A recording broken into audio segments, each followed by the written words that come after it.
राजेंद्र नगर मामले में Delhi high court ने सुनवाई करते हुए शुक्रवार को मामला दिल्ली पुलिस से सीबीआई को ट्रांसफ़र कर दिया है। साथ ही साथ में कहा है कि दिल्ली का जो इंफ्रास्ट्रक्चर है उसको रिवैम्प करने की ज़रूरत है। उसको लेकर एक कमेटी बनाई है और इस मामले में दिल्ली सरकार और एमसीडी के अधिकारियों की फटकार भी लगाई। दिल्ली सरकार के वकील ऋषिकेश हमारे साथ हैं। ऋषिकेश जी, आज की सुनवाई और कोर्ट की टिप्पणियों को आप कैसे लेते हैं?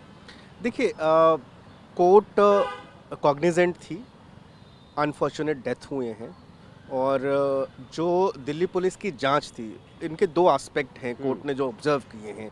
एक इंफ्रास्ट्रक्चर को लेकर और एक जांच का पक्ष था।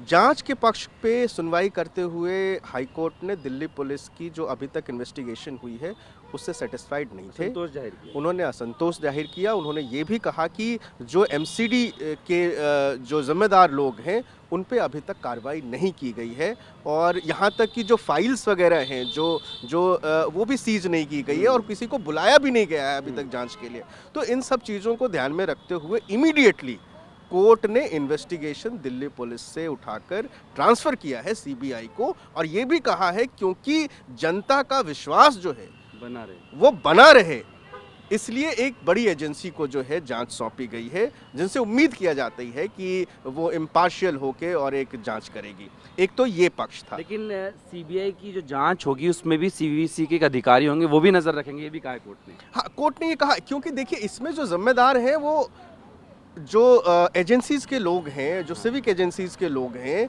और कोर्ट ये कोई भी इसमें रिस्क नहीं लेना चाहती है कि किसी को बचाने का काम ना करे पुलिस। जो आज जो देखने को मिला, कोर्ट के कंसर्न इस बात पे थे कि कहीं ऐसा तो नहीं कि कुछ अधिकारियों को बचाने की कोशिश कर रही है दिल्ली पुलिस। इन सारे बातों को जो है कॉग्निजेंस में लेते हुए कोर्ट ने ट्रांसफ़र किया है। इतनी जल्दी इन्वेस्टिगेशन ट्रांसफ़र नहीं होते, लेकिन कोर्ट सोचिए कितना सीरियसली जो है इसको कंसिडर किया है और दिल्ली पुलिस की एक तरीके से हम कह सकते हैं कि इनेबिलिटी इस बात को लेकर कि उन्होंने प्रॉम्प्टनेस नहीं दिखाई और वो सेटिस्फाई नहीं कर पाए, संतुष्ट नहीं कर पाए अपनी जांच। दिल्ली पुलिस के वकील जैन बार बार कहते रहे कि मत लीजिए, जांच पे फ़र्क पड़ेगा, मौका दीजिए, कुछ दिन और दे दीजिए। बिल्कुल बिल्कुल, वो बचते दिखे, उन्होंने आप जस्टिफाई करते हुए दिखे, लेकिन कोर्ट ने इमीडिएटली जो है सीबीआई को ट्रांसफ़र किया। ये एक पक्ष था। दूसरा कि ये जो डेथ्स हुई हैं उसको लेकर जो सिविक एजेंसीज़ की तैयारियां हैं, चाहे वो बरसात को लेकर हो, चाहे इससे पहले भी हुई है, फायर्स को लेकर हुई है, तो कोर्ट ने कहा है कि कुछ दिनों पहले फायर के भी इंसिडेंट हुए हैं। आज जो है ये फ्लड की वजह से और ये जो है बारिश की वजह से ये इंसिडेंट हुए। तो जो इंफ्रास्ट्रक्चर को लेकर एक बेटर कोऑर्डिनेशन बनने की ज़रूरत है और इसको ध्यान में रखते हुए कोर्ट ने एक कमेटी की भी गठन करी है। उस कमेटी में चीफ सेक्रेटरी दिल्ली, उसके बाद डीडीए के चेयरपर्सन, एमसीडी के जो उनके जो कमिश्नर हैं और एनडीएमसी के भी जो है वो और दिल्ली पुलिस के तरफ से भी जो है इसमें भागीदारी होगी। हम दिल्ली सरकार की तरफ से मेरा ये मानना है कोर्ट ने एक ऑर्डर पास किया गया है, उसका सम्मान होना चाहिए, लेकिन क्योंकि इसमें जो इंक्लूसिवनेस है और जो पार्टिसिपेशन है वो इलेक्टेड गवर्नमेंट का होना ज़रूरी था, इसलिए मंत्री नहीं है। इसमें जो कंसर्न मिनिस्टर थे उनको भी इस कमेटी का हिस्सा होना चाहिए था, ये मेरा मानना है, ये मेरा व्यक्तिगत वो है और इस बाबत जो है हमारा पक्ष भी जो है वो कोर्ट में रखा गया था कि इसको थोड़ा सा, लेकिन कोर्ट ये चाह रही थी कि इसको पॉलिटिकल उससे जो है दूर रखा जाए। लेकिन जैसा कि हम लोग जानते हैं कि जो चीफ सेक्रेटरी हैं वो एक्सटेंडेड टेन्योर में हैं और जो कंट्रोल है वो भी जो है एडमिनिस्ट्रेशन का एक तरीके से जो सर्विसेज का जो है वो ऑनरेबल लेफ्टिनेंट गवर्नर को है। तो आने वाले समय में देखना पड़ेगा, लेकिन मैं अभी भी कहता हूं कि इसमें जो है इलेक्टेड गवर्नमेंट के रिप्रेजेंटेटिव होने चाहिए थे। लेकिन इसकी ज़रूरत क्यों पड़ी? क्योंकि कोर्ट ने ये कहा कि एमसीडी जो है 5 करोड़ से ऊपर के खर्चे नहीं कर सकते, स्टैंडिंग कमेटी नहीं है, दूसरी तरफ कैबिनेट की मीटिंग नहीं हो पा रही है, पिछले मार्च के बाद हुई नहीं है।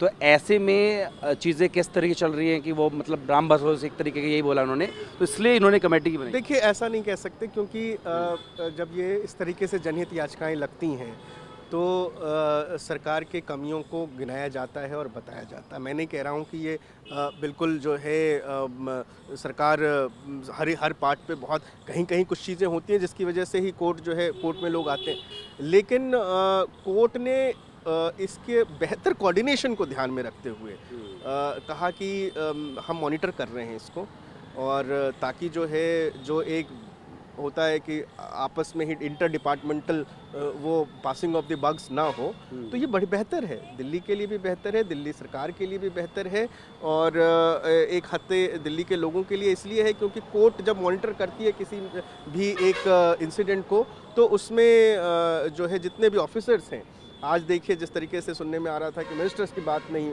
मान रहे हैं ऑफिसर, और ऑफिसर प्रॉम्प्टली काम नहीं कर रहे हैं, तो जब कोर्ट मॉनिटर करेगी और हम भी हमारा पक्ष वहाँ रख सकते हैं, और हम भी हैं इस केस में एज अ स्टेक होल्डर, तो मुझे लगता है कि आगे जो है ये बेहतरी की तरफ बढ़ेगा।